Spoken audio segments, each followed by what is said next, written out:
If night one of WrestleMania was a success, then I don't even have a word to describe night two of WrestleMania 36. Welcome back to the channel. This is my review of the second day of WrestleMania 36. The second night of the show had a lot to follow. The first night of the show had the Boneyard match. It had that fantastic Becky and Shayna match despite the finish. You had the Triple Threat ladder match. You had a lot of really good stuff on night one.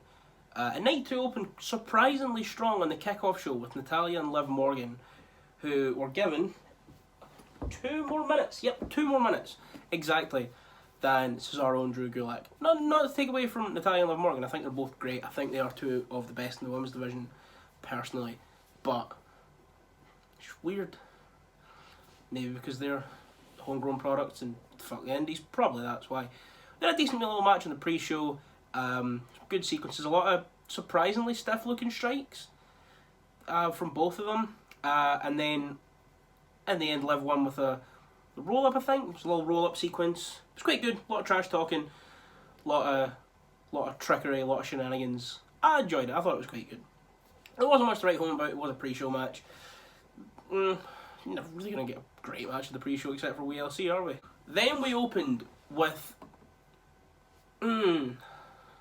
a real confusing thing. It was a great match. It was a fantastic match. It was Rhea Ripley and Charlotte Flair for the NXT Women's Championship.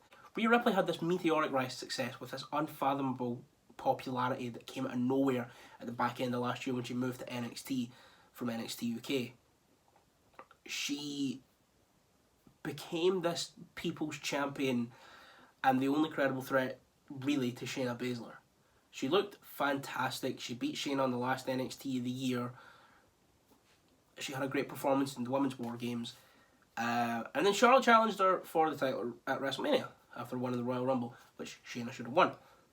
Shayna also should have won last night, but we're past it. It's fine, I'm over it. I don't care.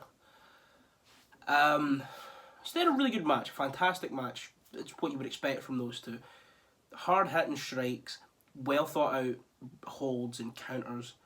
It was an absolutely fantastic match. Charlotte worked on the leg, obviously. There was a lot of really good storytelling. There was also a bit where Rhea put in, I think it's called the Prism, that submission where she carries people, but Charlotte Flair's that big that she just couldn't, so she was on her hands, and it looked good, but it still looked weird. Rhea Ripley had the Riptide quite early on in the match, like 2 minutes in, and Charlotte kicked out, which was the first red flag, I think. Also, how much time they allowed Rhea to sell the knee was my second red flag for this match. Rhea was given a lot of time to sell her knee in spots where typically she would get back up against other opponents. She would stay down for that extra maybe 5-10 seconds, sometimes a lot longer. And in the end, Charlotte was able to lock in the figure 8 and get the win, which I saw it coming. I did see it coming, and I get that having them both swap brands is good long term. We can get maybe Rhea is going to be the one who puts Becky in her place. If not Shayna, we'll get more Rhea and Shayna matches because they're great. Rhea and Kairi Sane and Asuka. And on the other end of that stick, we now have Charlotte Flair in NXT where she can wrestle Io Shirai. I thought Bianca Belair, as we'll find out later, that's maybe not the case. Candice LeRae, I love her with all my heart. Shotzi Blackheart, Tegan Nox, Dakota Kai, all of these great wrestlers down in NXT that Charlotte can now wrestle for the title. So I get that. And I also get putting Charlotte on Wednesdays as a great move for ratings because they are just being crushed by AEW every single Wednesday. Destroyed. Most weeks it's cut and dry AEW. Even if they don't have the better quality of show, which most weeks I think they do, the ratings, and I know ratings aren't everything, but to Vince and to Hunter, maybe not as much to Hunter, but definitely to Vince, the numbers are showing they're not winning the war. So I get that putting Charlotte back down there works. But the people who have went back to NXT, Tyler Bate, Finn Balor, Tyler Breeze, Finn Balor, Fandango, they were all in major need of a character reset. They were all in major need of a credibility reset. They were all in major need of something to just change them and reignite the spark. Charlotte's never needed that credibility reset. Charlotte's never needed that character reset. And I get this then is another jump to make NXT feel like the third brand if she goes back without being a broken toy. But it's a bit weird, I think. I also hate the fact that this is now her, I think, 11th championship reign in 6 years. Because it's so transparent they want her to beat her dad's record, which is 16, or is it 17? In reality, it's like 65, because he would go to a territory, drop the title to the big babyface, then they'd have the rematch and he'd win, and the NWA just never counted the time he dropped the title. But, or he would go and he would take the title off that territory's top babyface, and then lose it back, and they were never officially recognised, something like that. But the 17 or the 16 that are recognised, he earned over 20, 30 years. Charlotte's done 11 in 6, coming around about 2 title reigns a year. And I struggle to name a good Charlotte Flair title run. Honestly, all the stuff she did with Sasha was great in 2016, but they handed the title back and forth and back and forth and back and forth. Charlotte would lose it on Raw, would win it on pay-per-view. Then she had the reign that looked set to end at WrestleMania 33 to Bayley, and then her pay-per-view undefeated streak was lost at Fastlane, and Bayley retained at WrestleMania. The one she had with the Divas title, which then became the Women's Championship, that to me is the one that stands out the most. The only other reign to me that has a similar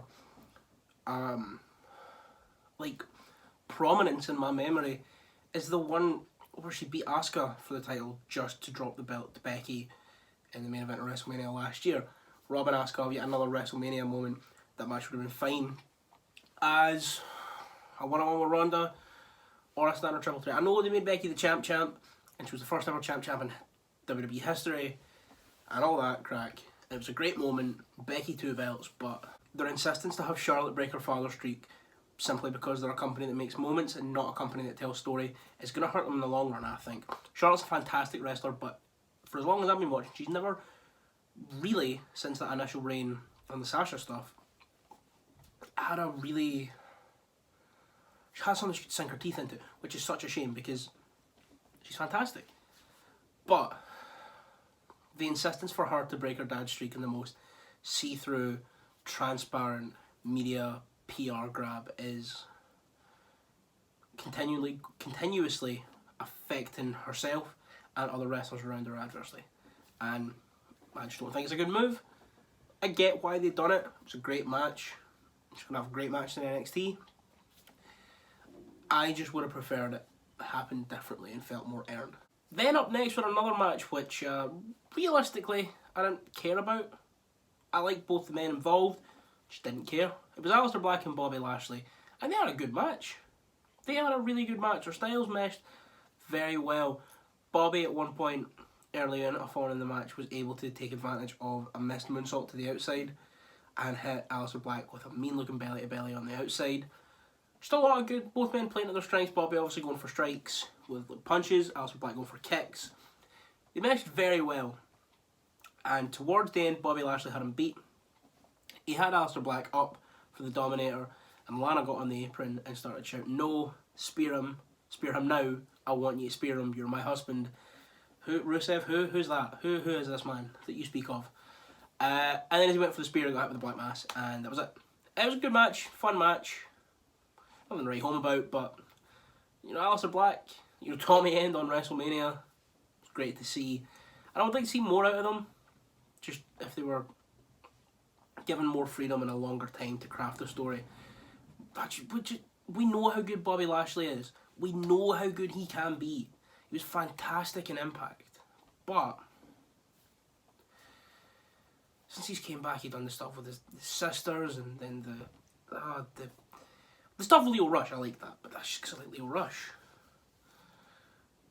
Then he was like face, and he was hitting them with a pose when he was a face, and I didn't like that. I don't know. It's got weird eyebrows too. That's a whole other conversation. It was a good match. Like I say, Aleister Black won.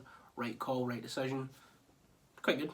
Up next, we had the single most emotionally driven WrestleMania match of all time, bar none, Otis and Dolph Ziggler. If you don't know, for about a year, Otis was trying to win the affection of Mandy Rose, calling her pretty lady and all that stuff. He even saved her from elimination in the Royal Rumble in his charming little crop top. Caught her. He caught his pretty lady. And then he invited her out for a date on Valentine's Day. No, sorry, he invited her out for a date on the next Friday, which was the 7th. And she said, I've got plans next Friday.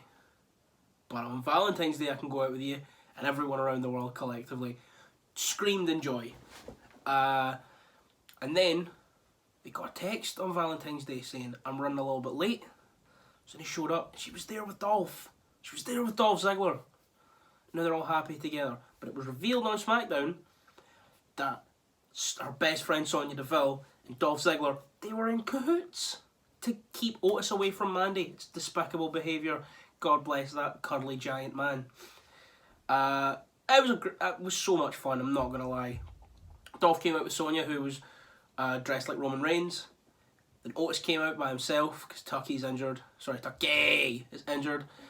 Then they just had a good fun match. At one point, Otis hulked up by rubbing his belly and thrusting the air repeatedly. Mandy came out. At one point, Sonya distracted the ref. Otis got kicked in his little bulldozer. Then Mandy came out. And then I think she kicked Dolph in the dick. And then Otis hit him with the caterpillar and the elbow. And he won the affection of his pretty lady. And they had a kiss in the ring. And it was amazing. And honestly, I love it so much. I loved it. I loved it so much. Like, I felt so much joy watching that match. I felt like I was 9 years old again. And everything I was seeing was completely real. I'm so happy for Otis. That's my boy. That is my man. My guy. He's got it. He's got his pretty lady. Oh, it was so good. It was so good.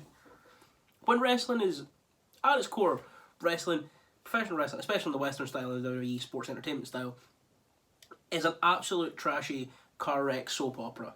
And when they lean into that, incredible. Then next we had another, I guess it was quite an emotional match. Not really compared to Otis and Dolph, but it was the last man standing match between Edge and Randy Orton. So this match, it's been 9 years in the making. 9 years since Edge's last one-on-one single professional wrestling match. And he looks incredible. He came back at the Royal Rumble and he looked incredible. I watched the 24 documentary about him just before. An amazing watch. And then going into this match, Randy's trying to retire him because he loves him and he doesn't want to see him get hurt again. So he proceeds to RKO his wife and hit him with a concerto and all that good crap because he's Randy Orton. So the match starts, Edge comes out and he stood in the ring and then Voices hits. And the camera is on the stage. And the camera's looking at the stage and Randy's not coming out. And it stays on the stage for a good 30 seconds. And then he's RKO'd from behind. Randy has snuck in, RKO out of nowhere. You know the meme. And then it cuts to the replay of another camera. And Randy was at ringside dressed as a cameraman. Gets in, RKO's him. Eventually Edge is able to get back to his feet. Ref rings a bell, RKO'd again. He rolls out at 8. And then they brawl, and it's in the Performance Centre, they brawl over the barrier and then into the gym in the Performance Centre. And Randy puts on quite an uncomfortable beating on Edge for the first 5 minutes. It goes unanswered. At one point he even puts his arm and head through a thing on one of the weight machines, which was quite uncomfortable considering Edge's neck history. Like, I get that's what they were going for, but I got a little bit uncomfortable. And then Randy went to grab a weight plate to bonk him with, I assume. Then Edge got out and monkey bar swing kicked Randy, who fell through some weight machines. and had quite a nasty looking landing on like one of the sides of a weight machine. He looked like he made it through all the debris, and then as he fell, he just kind of cracked himself. Looked nasty. And then Edge got the upper hand for a bit. Edge sat him on a chair, and swung off a pull-up bar, and then done like a Rey Mysterio seated senton thing. Randy was, of course, able to gain the upper hand back. They fought in the gym some more, and then they brawled back through from the gym, through towards the office area. And at one point, Edge went down for about 2 consecutive, like 7, 8, 9 counts in this hall. It was uncomfortable because Edge's history of neck issues. That man, the way he was selling those moves made me think, what if he is actually hurt? I know in reality, because of the pre-tape nature of this year's WrestleMania, it would not have aired if he was actually hurt and he could stop and start on request. But it was so good. They brawled through into the main office area. There's a big conference table, and Edge fought back, slamming Randy into a picture of the Revival, which I thought was quite fitting, quite nice. Nice little bit of poetry, because obviously it was FTRKO, and Dash helped Edge get back in ring shape, because they live in the same town in North Carolina. And they're really good friends, so that was quite nice, I like that. And then he sets Randy up on the table, and there's like a mesh grating thing above it. And Edge sort of swings himself up to it, and then falls down with an elbow drop, which I thought was really cool, but Edge he looked like he got the worst of that one. They kept finding some more, and they went back into like a storage area. There was Edge climbed a ladder onto the top of like a big sort of scaffolding looking thing, just jumped off with an elbow drop off a big like 15 feet scaffolding thing, through Randy through a couple tables. He fought through all like the equipment and all the production equipment and all that stuff in the back. There was a massive ladder next to a lorry, which is important. But there was a snack table, loads of Cheetos on it, looked quite nice. It's besides the point entirely.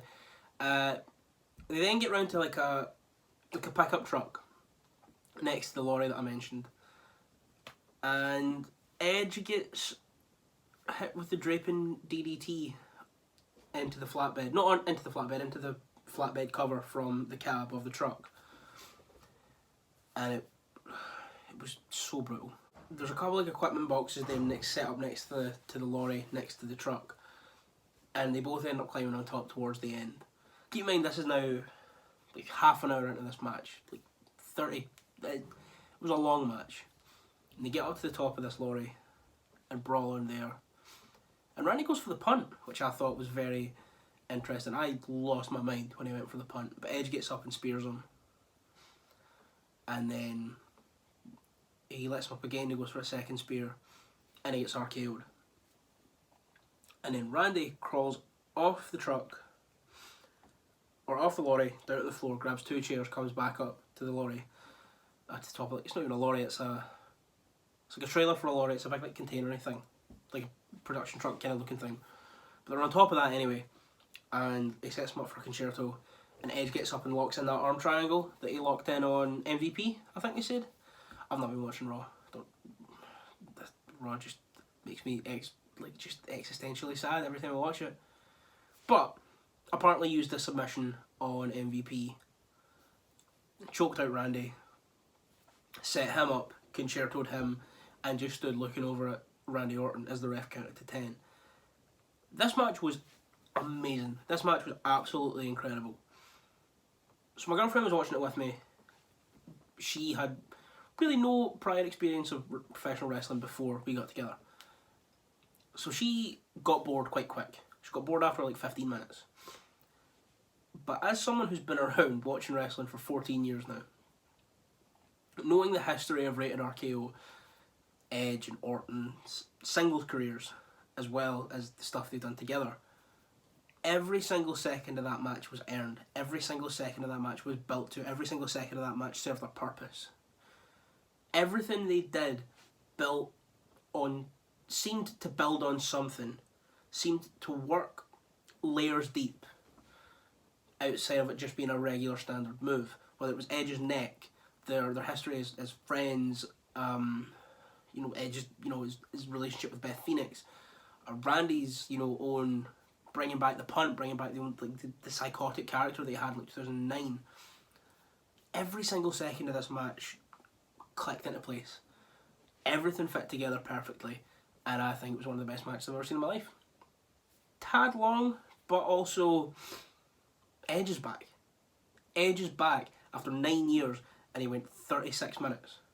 And I understand that maybe it could have been cut so they could take a break, but it didn't look like it. It just looked like they kept going. And I know it's a last man standing match, so he gets his wee bits of reprieve, but if you're nitpicking those little tiny points, then you don't have a leg to stand on. This is a great match. It's Edge's first match back. Randy's back to, the Randy Orton that we know can be the best. Edge is operating on a level like he's not had 9 years off. So it's crazy to me. It's absolutely crazy. I loved it. Every single second of it was incredible. An absolute journey. Hopefully in like a year and a half they can patch things up. Because if Edge is back for 3 years, he's saying a 3-year deal I think. 3 to 5 matches a year. I do want him to hold the title. Not a world title. Not even a singles title. Just rated RKO, give them the belts one more time. They can lose them at the first call. The first challenge they can lose them. I just want to see Rated RKO hold the tag titles in 2021 or 2022. That'd be class. Up next, the Raw Tag Team titles were defended as the Street Profits took on Austin Theory and Angel Garza. And a match that I liked, I did enjoy it, but it only went, 6 minutes 20. And I love Austin Theory. I love Angel Garza. I love the Street Profits, but the thrown togetherness of Theory and Garza never quite clicked for me. What is the reason outside of Zelina Vega hiring Austin Theory in place, as the placeholder? Austin Theory, it's amazing he's now been on a WrestleMania card. It's amazing that Angel Garza and the Street Profits have now all been on WrestleMania. But for that reason alone, I was never able to fully connect with this match. I did enjoy it. There was some great stuff going on. Montez Ford being just an insane athlete. Hitting that big frog splash at the end for the win. Street Profits did retain. Then after the match, a beatdown was put on Street Profits. And then out came Bianca Belair, Montez Ford's wife. And then she threw some hands at Zelina Vega. And it looks like she's now on Raw. It looks like she's now made the jump to Raw to be with the Street Profits. And I like that. I do really like that.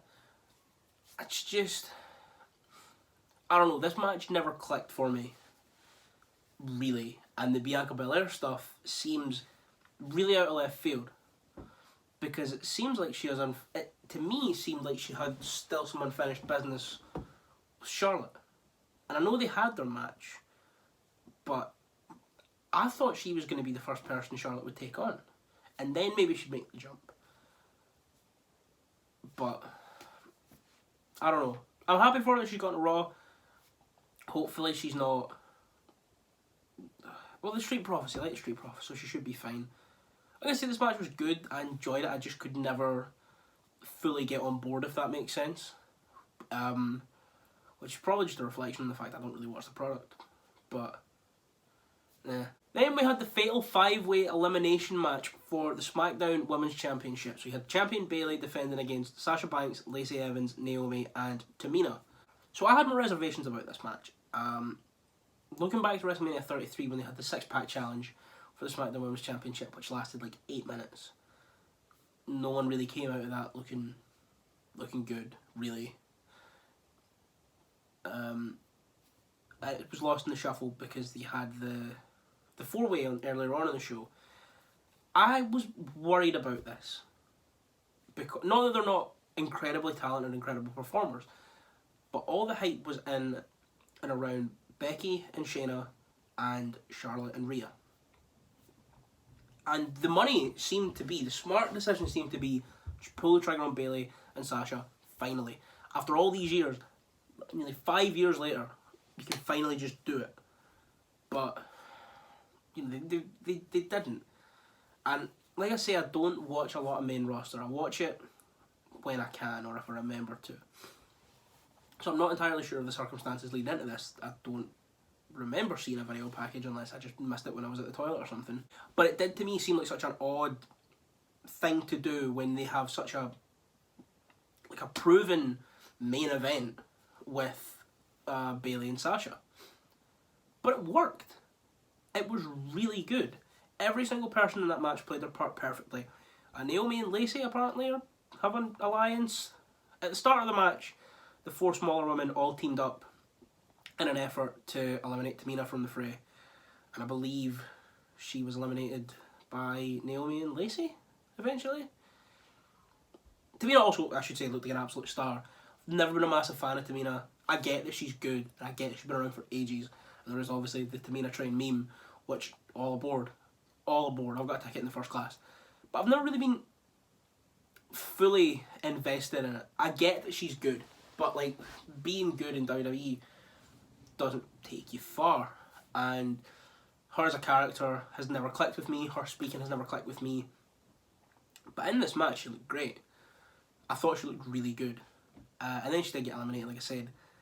And then it kind of came down to, I guess, teams of Bayley and Sasha, and then Lacey and Naomi.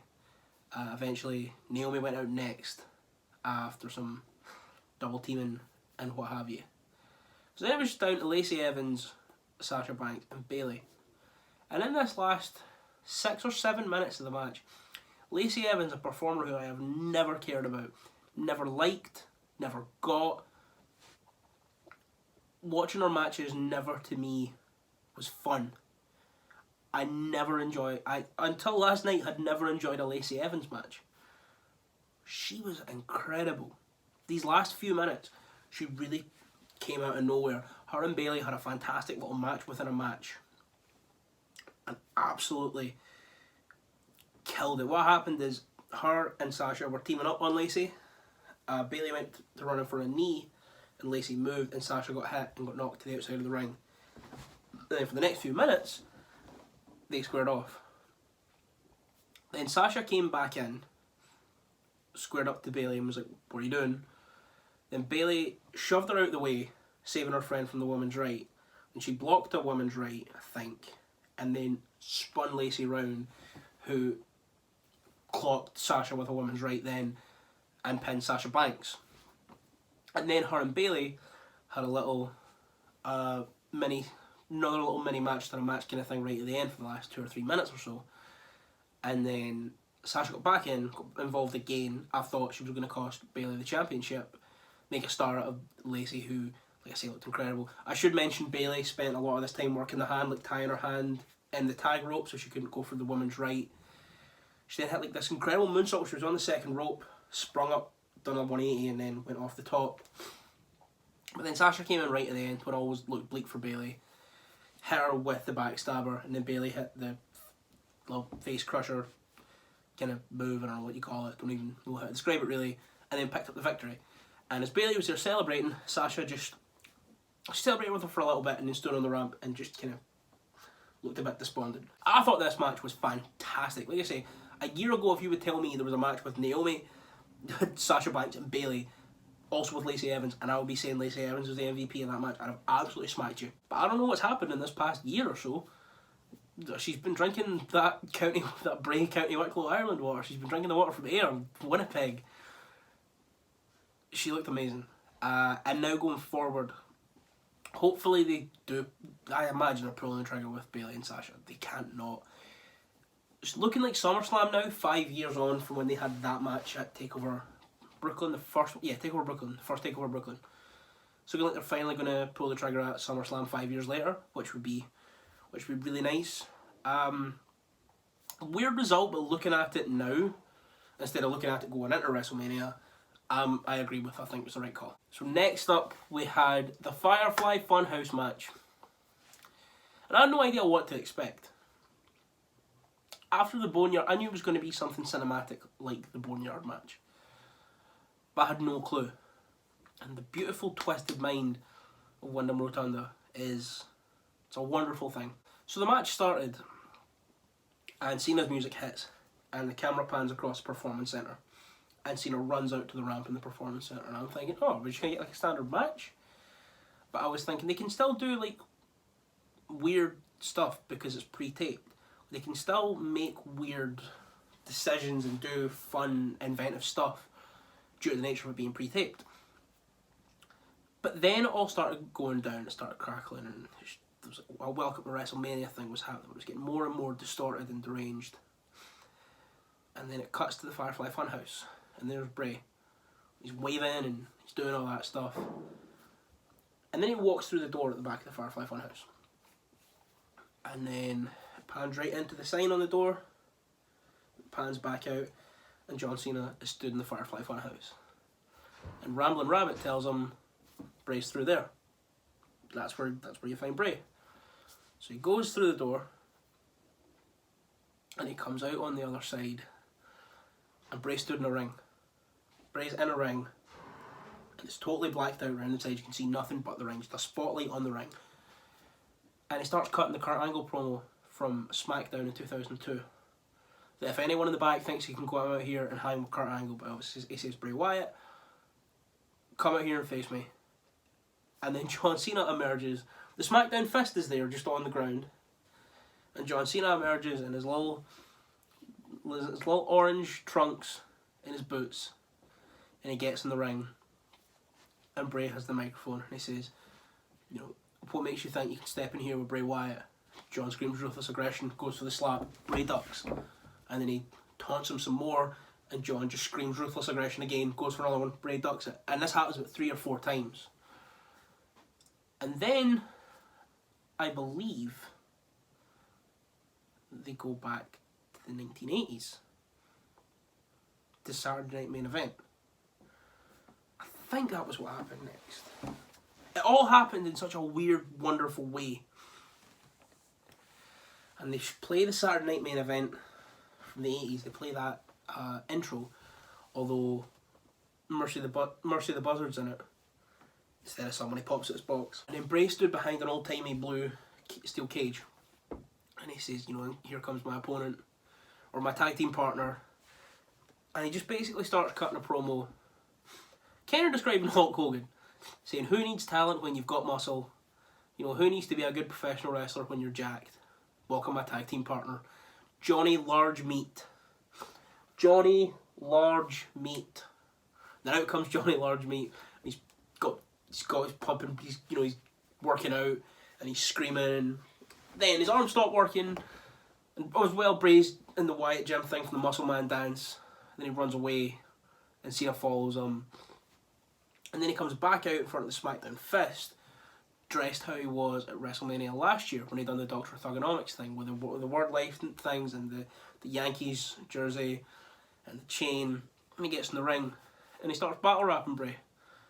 And he's like, oh, I get it, I can only talk in rhymes. And then he says something else, obviously rhymes with it.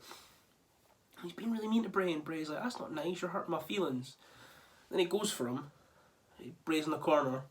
Then he goes for him, and it cuts to a camera in the corner, and he misses, and there's no one there. And then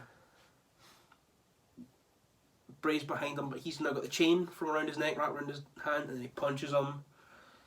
And then I think, if I'm not mistaken, it cuts to WrestleMania 30, and Bray's cutting a promo with a Hawaiian shirt on the rocking chair. And John's in the ring with the t-shirt he had back then, and the cap he had back then, and all the stuff from WrestleMania 30.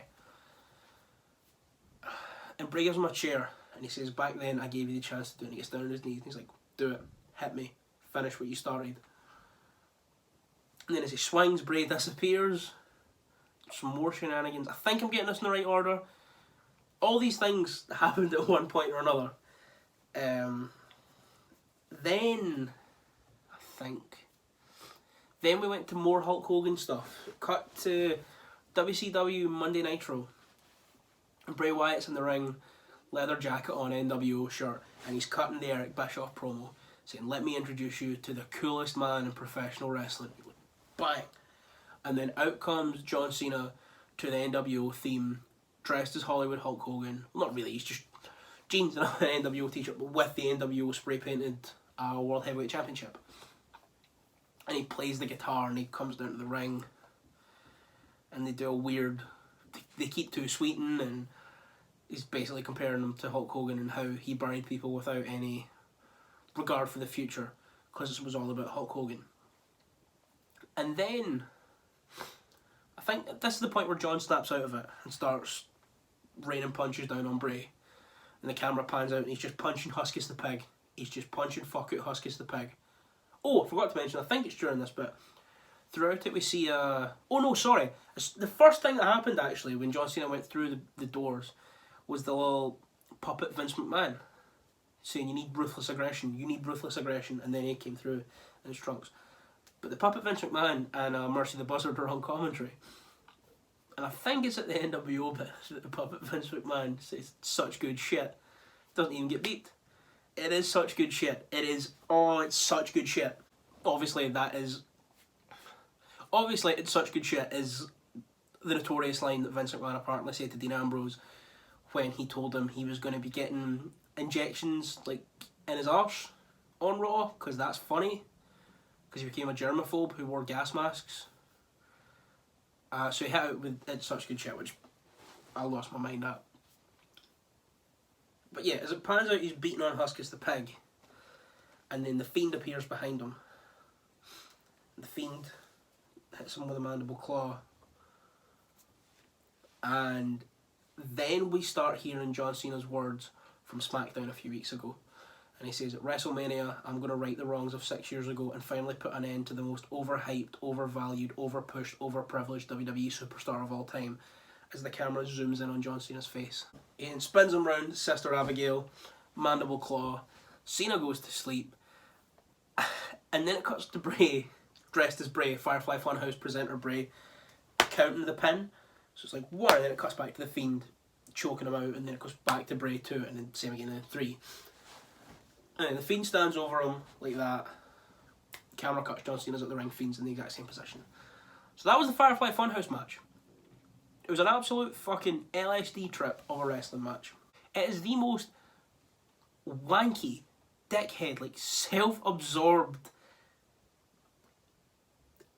self-serving, outrageous piece of any form of media, regardless of wrestling or not, that I've ever seen. It's so up its own arse, it's nearly laughable. And you know what? I fucking loved every second of it. Maybe that just goes to speak for who I am as a person. I'm a dickhead, I know. But it was amazing. I thought it was so good. Watch it for yourself. My girlfriend didn't click on some of the things because she doesn't know the history of Hulk Hogan and some of the Cena stuff and all that kind of crack. I was doing my best to explain it, but I was also getting lost in it as it was going on. I thought it was great. I thought it was absolutely fantastic, and I could talk about it for ages, but my phone's on 10%, and I need to talk about the main event. But before I talk about the main event, 1 wee second. There we go. Just wrap that round myself. And now let's talk about the main event of WrestleMania. Drew McIntyre took on Brock Lesnar, and he won. He won. The big Scotsman from Ayr, with his half and half accent. "I moved to Florida when I was 21, and you can quite clearly fucking hear it every time I speak. I sound like a bit of a dickhead. But I won't ever say this to Drew's face, because I'm pretty sure he would eat my body weight for breakfast and still be hungry." Shite impression aside, the match was not great. We need to get that out of the way first. The match was not great. It's held up by the moment. This could have been the time that Brock breaks his pattern. A Brock match is typically suplex, suplex, suplex, suplex, suplex. You get your moves in for a bit, they'll dump you in your head again. Suplex, suplex, F5. If you're big and strong, you kick out. If you're Daniel Bryan, or AJ Styles, keep finding ways to get out of it. Phenomenal forearm or the knee, and kick out, and then an F5, and you're done. this could have been that match. Or, sorry, this could have been a normal match. Because Drew, much like Goldberg, is one of the few people we can believably see manhandle Brock. But Goldberg can't go more than 4 minutes. Drew can. Maybe it's because Lesnar doesn't want to play ball in front of an empty arena. Maybe that had something to do with it. But, like I say, the match wasn't great. I think it kind of started off, they threw some punches. There was, I think it was a Claymore early on and then a kick out. Then he went for a second, he was caught, he was F5'd. And he kicked out at 1. And then he was Germaned about for a bit. And he was F5'd again. And he kicked out, he was Germaned around some more. And he was F5'd again. Then he kicked out. And Brock got up for a 4th F5. And he got off. Ran to the corner, Claymore. Ran to the corner next to it, Claymore. I thought he was going to do all 4 corners. But he pinned him off at the 3rd Claymore. Brock went to sleep. And Brock is no longer the WWE champion. It's Drew McIntyre. And I lost my mind. As soon as the entrance started, I ran through here and grabbed that flag from up there. Came through, sat with it wrapped around me. I was pacing back and forth around my living room as if I was watching Scotland in the World Cup final, because this is as close as we're ever going to fucking get. I was walking around, like whenever I would sit down, my legs would start going, my hands were going like that. I couldn't sit still, I was so nervous. And then he done it. He is the first Scottish WWE champion. And before you hit out with this, oh, he's the first British. No, he's the first Scottish. And I'll tell you for why. Scottish wrestling fans wouldn't try and claim Pete Dunne. We wouldn't try and claim Pete Dunne's success if it had been him, or William Regal's success if it had been him. And on top of that, the achievements of Scottish and Irish wrestling are incredible. Between the two countries, there are not many schools. And I'm not trying to take away from the accomplishments of the people down south, because some of my favourite wrestlers in the world are from down south, are based down south, train down south, teach down south. But these two tiny countries, which probably don't even have 20 schools between them, and maybe 2 or 3 considered like on this big level, have produced in Scotland Drew McIntyre, Nikki Cross, Lionheart, rest in peace you beautiful man, Noam Dar, Stevie Boy, Grado, Joe Hendry, and so many more names. And then in Ireland, Finn Balor, Sheamus, Becky Lynch, Jordan Devlin, Scotty Davis, more than hype, all these names. So before you come at me with that, oh, he's the first British champion, no, because I wouldn't try and claim the success of Pete Dunne or William Regal or Tyler Bate. So get in your fucking box, sit down, shut your mouth, and moan the Scotland. So that was WrestleMania 36. It was a weird show. They made the best of it that they could with the circumstances, and honestly some matches shine so much better than they would have in front of a crowd. Like I say, hopefully in the cases of Shayna, and if we get a Drew Brock rematch, those go more to plan how everyone expected them to go in front of a crowd when we get crowds back in professional wrestling. Regardless, it was a great couple of nights for all. Everything was great from top to bottom. I thought there wasn't a stinker, like a proper stinker, on the card really, except for Goldberg and Strowman. But at least Strowman's not the champ. And like Drew and Brock wasn't great, but Drew's not the champ. Like I say, hopefully you enjoyed WrestleMania. Hopefully you enjoyed the video. If you're new, please do subscribe. The podcast, I'm looking at bringing it back. I'm going to find a way to bring it back. The podcast will return soon. Doing more of these videos, that's just me talking to you guys, my face and my Ireland flag and my Mad Cart 8x10 over here. I'm trying to line that up, my arms are too short. Like I say, hopefully you enjoyed the video. Please do subscribe, share it around, let me know any more kind of wrestling based content you do want to see in the future, and I shall see you next time.